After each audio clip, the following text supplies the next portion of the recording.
on. All right, Beth, so what forms of written communication do you expect from your employees?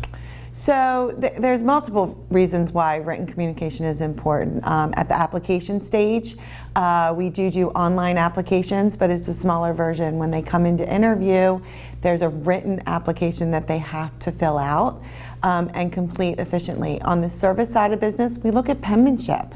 We look at their ability to actually write what they did in a job description and communicate effectively to us. On the job, emails, texting. A lot of our mechanics and technicians receive their work orders this way and they respond back. I don't think employees realize that this becomes part of their employment file, and should there ever be a discrepancy, whether it's payroll or a situation out in the field, those text messages and emails can be used and subpoenaed by an attorney. I've recently had an applicant fill out our application for a service plumber, and he spelled service S-I-R-V-I-S. That was a red flag at the hiring stage, and unfortunately he did not get the job. Andy, so what forms of written communication do you expect from your employees? The primary means of written communication that we expect from any employee would be email. Email is a very, very powerful business tool that we use.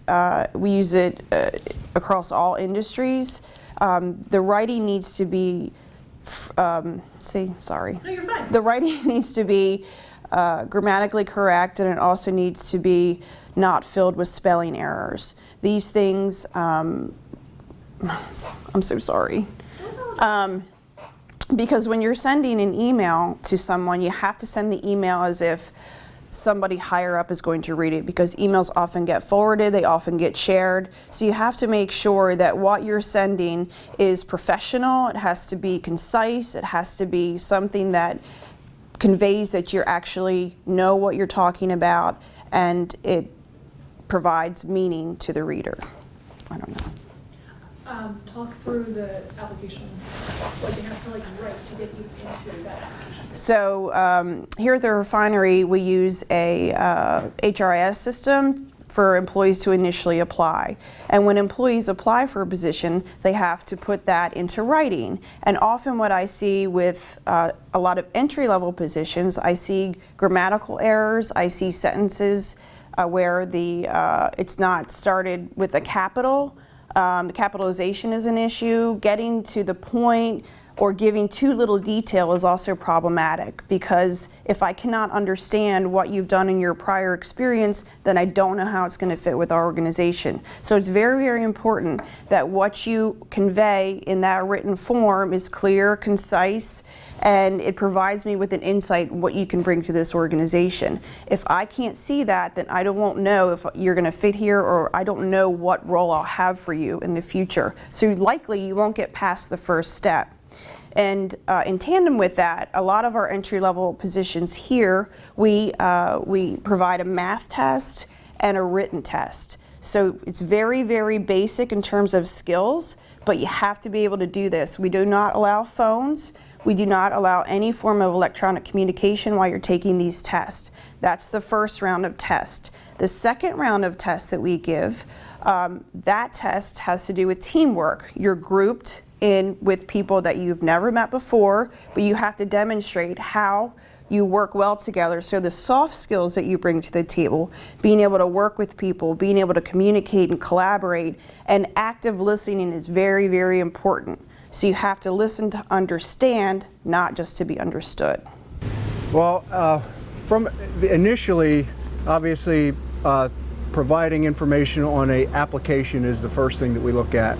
So things like making sure that when somebody submits an application for employment, that that it's very succinctly written, and we use capitalization, proper punctuation, those kind of things. We see a lot of applications that come in that it looks more like a text than a job application. So, from the outset, it's incredibly important for someone who's looking for a position that they spend a lot of attention to detail on those things.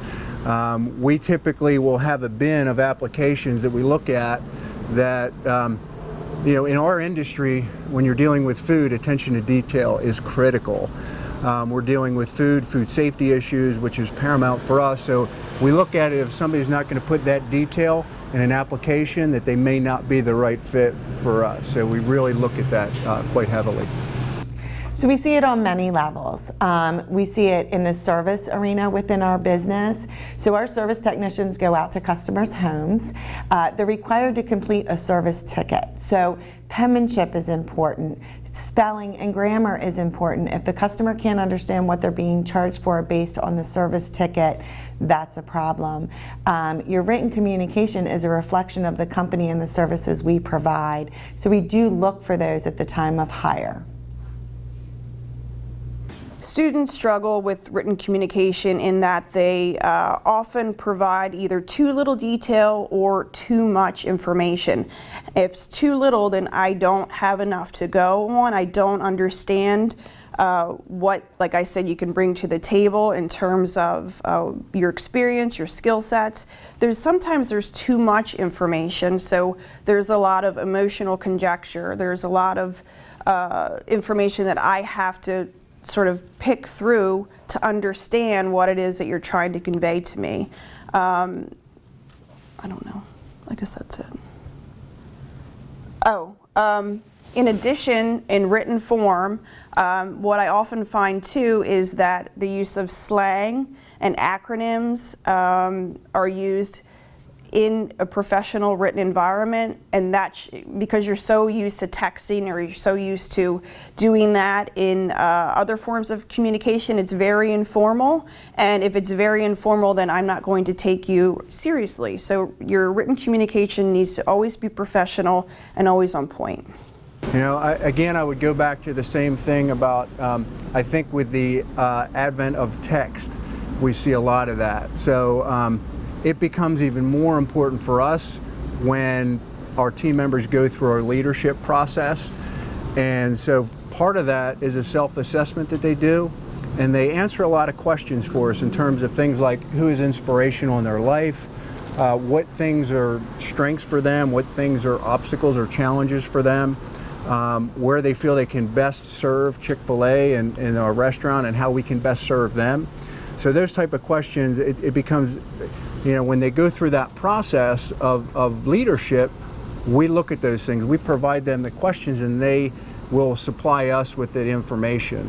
And so, again, something that is succinctly written, that is clear and concise, organizational thoughts are put into it. So those kind of things are tremendously important, especially as you move up into a leadership role or a director role for us. I think we're seeing with the increase in technology, students now are coming out and they're having trouble building relationships with coworkers, relationships with supervisors. And at the end of the day, when they need to communicate that they want more training or they don't understand how to do something, or maybe even they just don't like this job, they want to try something else, they struggle in that communication, whether written or verbal, and it's just easier for them to move on to the next job. If they just communicated and let us know what they needed, we could have saved that employee and they could have had a long-term employment opportunity here at Sobieski. Communication skills, at least for Sobieski, are extremely important, not only on the construction side, but also on the service side. When you're going into a residential home, you need to be able to communicate in a way that's friendly, that perceives an honest and genuine type of feel to the homeowner. They need to feel confident that you are the person that's going to be able to solve their problem. Communication is absolutely key in being able to do that. And those interpersonal skills that I believe students develop in school, with friends, with students, within the trade, within activities, whether it's playing sports or any extracurricular activities. These are key functions to being able to communicate on the job later on. Does that sound good? Perseverance piece? Yes, and then now I need to do the perseverance piece. So a piece of advice that I would give students in this day and age is not to be so quick to change.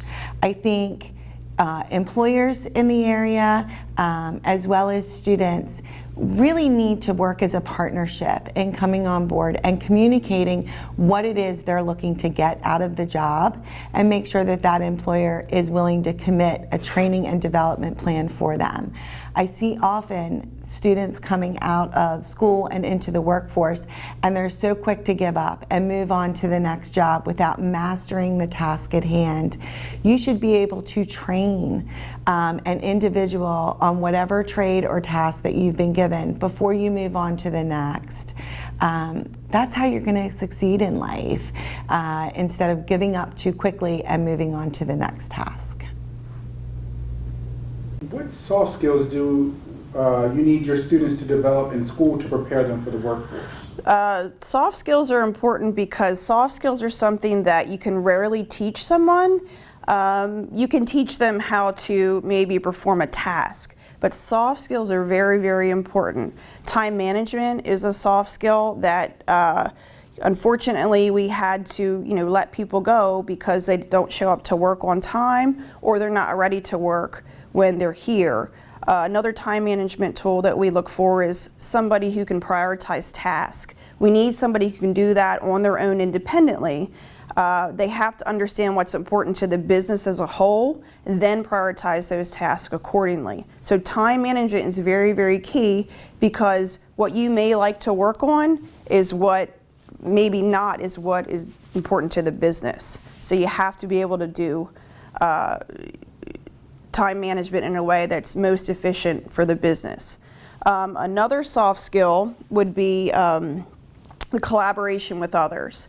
Collaborating with others is very important. You are likely going to work with people who have different opinions than you, probably everyone. So you're going to have to learn how to collaborate with people, because at one time or another you're not always going to agree. So you have to, again, have those active listening skills, so you can actively listen and probe into what others are trying to say to you, so you can understand the point of view that they're giving you, and then you can offer the insight that you may have.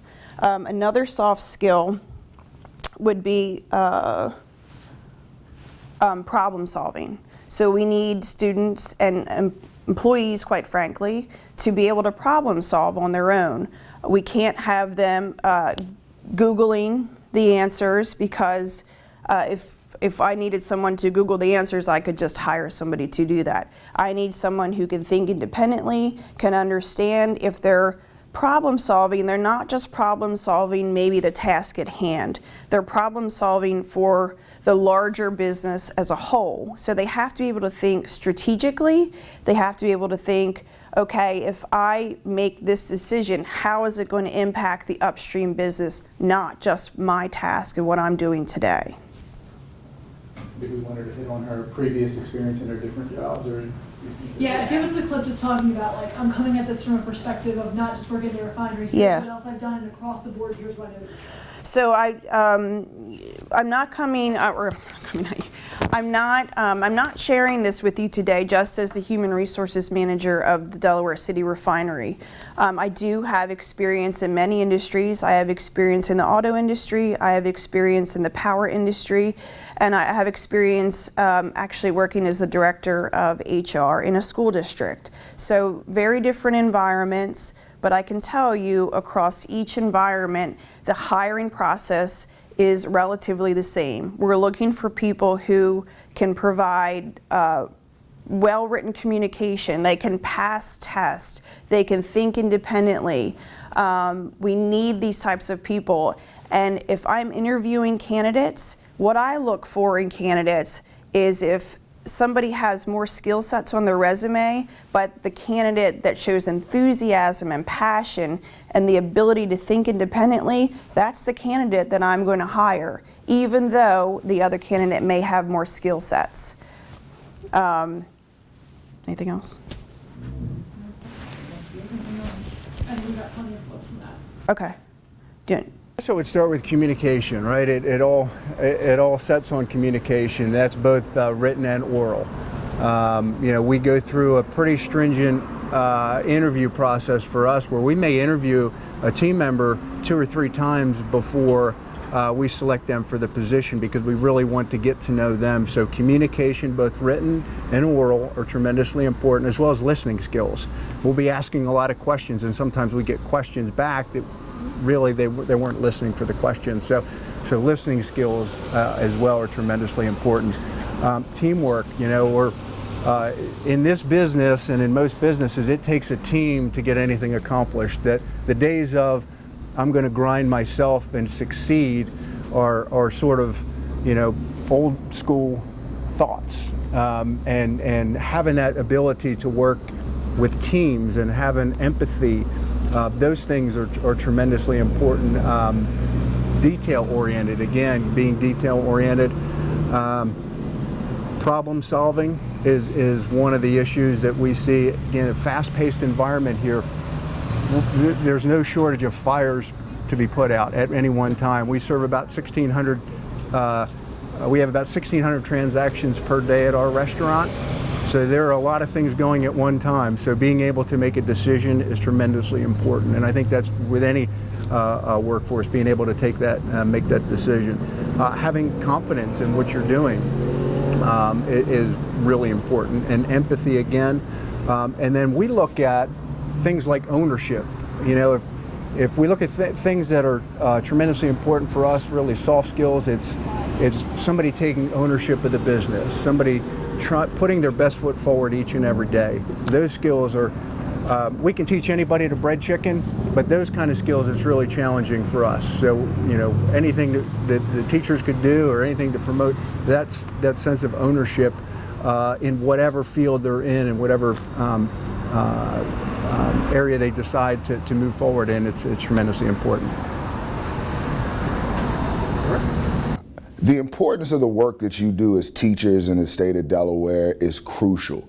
Whether it be assisting children and our youth getting exposed to the workforce and getting exposed to new and different careers, or just preparing them for the work that's ahead. A part of that work that employers are looking for on a day-to-day basis are individuals who have the ability to communicate with customers, to communicate with coworkers, and to communicate with supervisors. That communication takes numerous different mediums, but one of the most important is their written communication. Written communication is a difference maker between an employee who may not have the necessary tools to progress to the next level and an employee who may have the opportunity to run the company one day. The ability to write and to communicate and to put concise messages that are easy to understand and easy to grasp onto paper or onto a computer screen or onto a PowerPoint presentation are incredibly important. So the work that you do at preparing our students for the transition to the workforce, whether it be through verbal communication, whether it be through artistic communication, or whether it be just through their ability to write, I assure you will pay dividends in the future, theirs and ours as a community. Thank you.